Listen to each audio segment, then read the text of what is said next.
nik ingenieritza elektronikoa ikasi neban Arrasten, M1, eta egon naiz urte askuan ingeniero de puesta en marcha moduan dano bateko makinetan, eta azken urtietan idekora pasau naiz, investigazio mundura.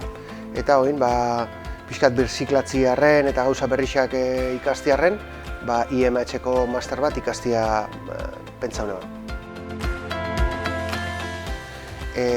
Ikusi ginoan aukera oso ona zala, daren teknologixak geroz eta gehiago erabiltzen dielako makina erraminta munduan, eta produkzioan mundua pixkat investigazioan edo ikasketen atzetik juten da beti, inertzia badaukalako, baina ikusi ginoan oso interesgarria zala nobedade guzti horrek makinetara aplikau, eta gero, servizio berrixak, funtzio berrixak makinen dako, desarrolloekin, eta olako gauzak bitxiko ez, eta gainera hemen gertuan egonda, netako oso aukera oso ona zen.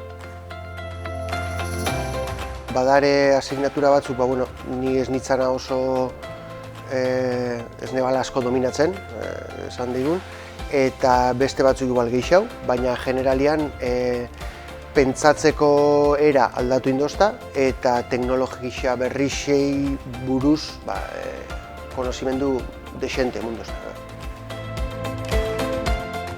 Nik uste dut balantzia nahiko ona dela, teoria eta praktika artean.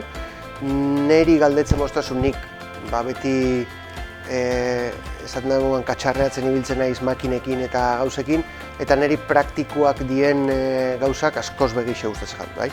Baina teoria aldetik lehenengo semestrian badare asignatura batzuk oso interesgarria dienak, abarkatzen dabenak beste esparru batzuk nik ez nitsuanak ikutu ondiokan, ez? Eta alde hortatik nik uste dut beste perspektiba bat emuten dotzula. Hemen idekon, esan dotzuten moduan, teknologika aurreratuekin ibiltzen ga, eta masterrian be azkenengo tendentziak aztertu eta aplikatzen dira, ez? Eta kasu hontan, nire kasua igual pixkate espeziala da, porque bai ideko eta bai masterra nahiko aurreratuta doiazte, eta nirek izango neuke izan dela eskontza perfektu bat izango balitz moduan, ez? Eta garatzen nagoen proiektua zerikusi handixa dauka masterrian ikasi dituten teknologia batzukin. Idekok zeukan proiektu bat erabili dugu masterreko TFM-a aplikatzeko eta dana batera itxeko, esan digu. Tutorizazio edo jarraipenarekiko esango nuke diferentzia hauin lehikila bi ikasle mota, bat lehenengo lana euki dabena edo urte batzuk lanian doiarrena. Nire kasuan adibidez, nire barneko tutoria, idekoko tutoria gure sekzinoko direktoria da, orduan egunerokotasun hori badaukou, ezautzen dugu bai batak eta bestiak zelan eitzen ari gan, eta IMH-ko tutoriaren aldetik euki ditugu elkarrezketa batzuk, eta ez dut inungo problemarik ikusi.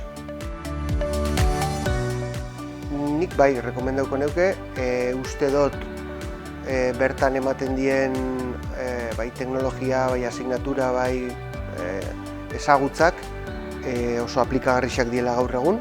Enpresak digitalizazio mundurantz bidea itzen darela, eta nik uste dut irtera askoko master bat izango da.